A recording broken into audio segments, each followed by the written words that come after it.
Saudara-saudariku terkasih, saya tiba-tiba pengen bawa evangeliarium yang berat ini untuk bertanya kepada Anda semua. Ini kitab suci. Kitab suci yang isinya itu kalau diringkas cuma dua. Ringkasannya cuma dua, yaitu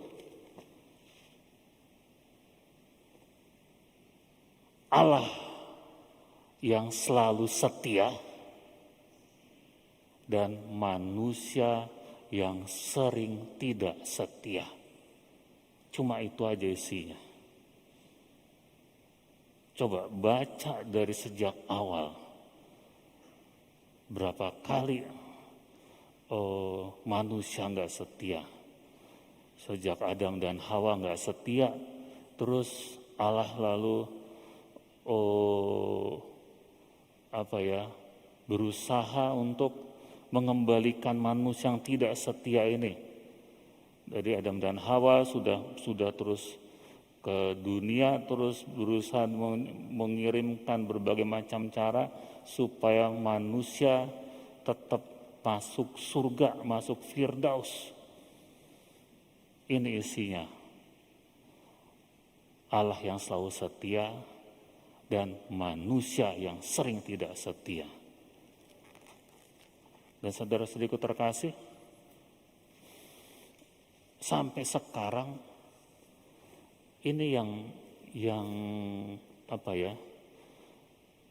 terjadi. Allah yang setia itu tetap dengan komitmennya. Komitmennya pokoknya semua orang, semua umat manusia harus masuk surga. Komitmen dari Allah itu begitu. Komitmen dari Tuhan itu begitu. Tapi Tuhan gak bisa kerja sendiri. Tuhan butuh kita. Dan sama seperti Tuhan itu memberikan rahmatnya gitu ya. Tuhan mau menolong kita. Kita yang terpuruk dalam dosa, Tuhan mau menolong.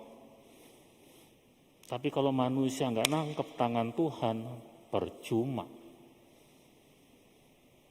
Jadi komitmen Tuhan adalah siapapun yang mengambil tangannya pasti selamat.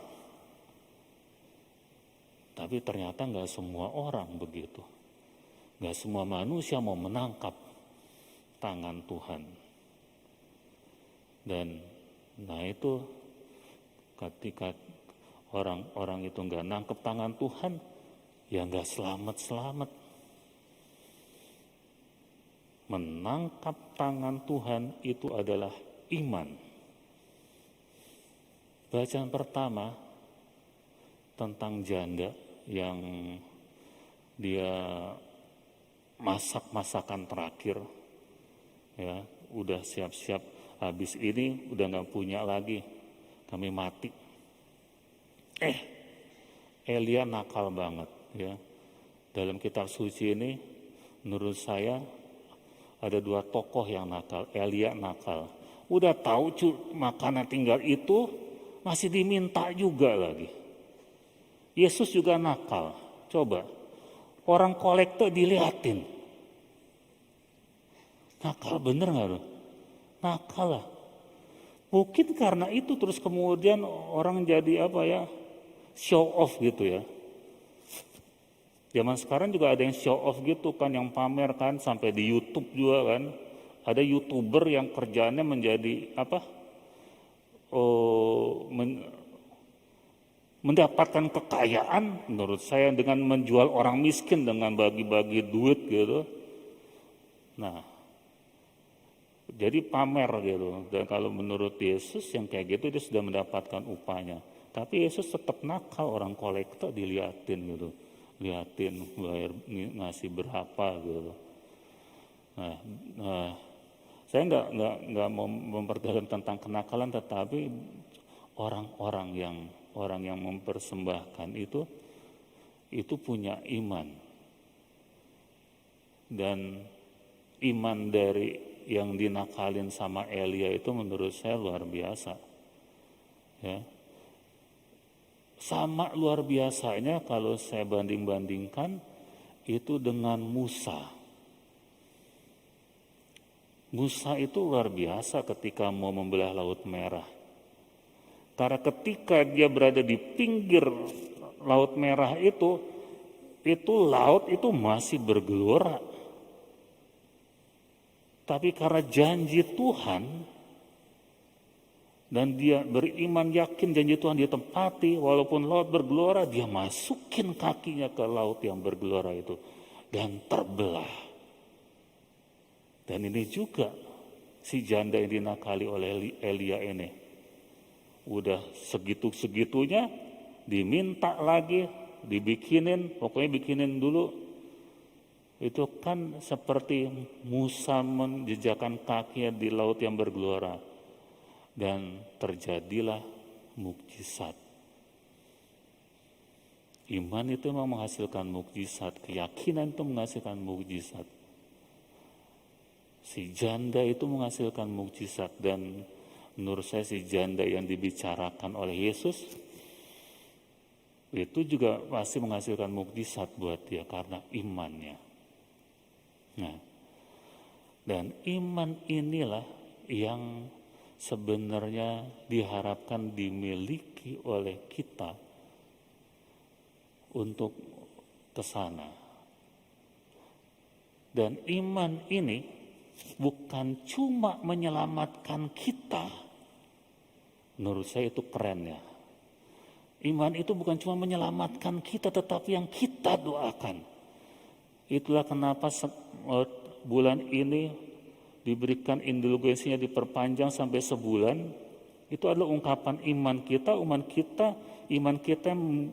yang yakin bahwa doa-doa kita itu menyelamatkan mereka yang didoakan. Dan artinya apa? Artinya refleksi saya, Tuhan itu bisa dinego, ya. Kan ada orang-orang yang mengatakan ya udah mati mau ngapain lagi? Ya, dia sudah berbuat, dia sudah mendapatkan sudah selesai hidupnya. Hidupnya selesai untuk dia, tapi belum selesai untuk kita yang masih bisa memperjuangkan orang ini untuk masuk surga. Kita bisa nego untuk orang ini dengan doa kita. Menurut saya ini keren loh. Kita yakin, percaya dengan doa-doa kita yakin dengan iman kita. Nah, dari sedikit terkasih, ini yang harus kita pegang terus, bahwa kita harus bisa nego.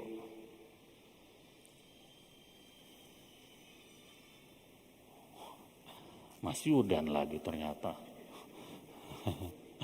Waduh, viral nih, namanya masuk ke YouTube.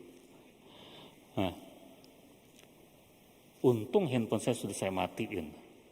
Dan untung saya kalau sekarang itu nggak pernah lagi membunyikan handphone. Emang ada ininya, akibatnya saya sering diomelin orang karena di telepon nggak pernah ngangkat. Iyalah, nggak bunyi.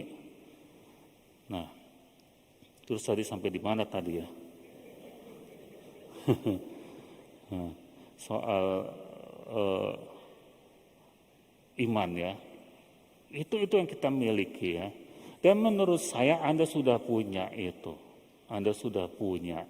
Tinggal bagaimana itu dipertahankan sampai nanti kita dipanggil Tuhan.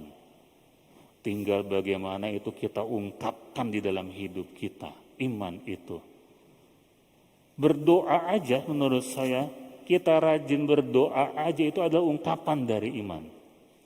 Kalau kita berdoa, kita percaya pasti Tuhan dengar. Kalau kita nggak yakin Tuhan dengar, ngapain berdoa? Ya enggak? Karena kita yakin Tuhan dengar, kita berdoa. Walaupun kadang-kadang kita merasa nggak ada dampaknya gitu ya. Sering kan kita merasa, ini Tuhan dengerin aku apa enggak sih? Paling saya meyakinkan saat ini, Tuhan pasti dengerin kita. Yakinlah Tuhan pasti dengerin kita. Yakinlah doa kita itu pasti berdampak. Nah, saudara-saudariku terkasih, paling tugasnya sekarang kita adalah mari kita pertahankan keyakinan kita akan kekuatan doa. Kita yakin bahwa doa kita bukan cuma menyelamatkan yang hidup, tapi doa kita bisa membuat kita bernegosiasi dengan Tuhan. Orang-orang yang kita doakan itu diselamatkan.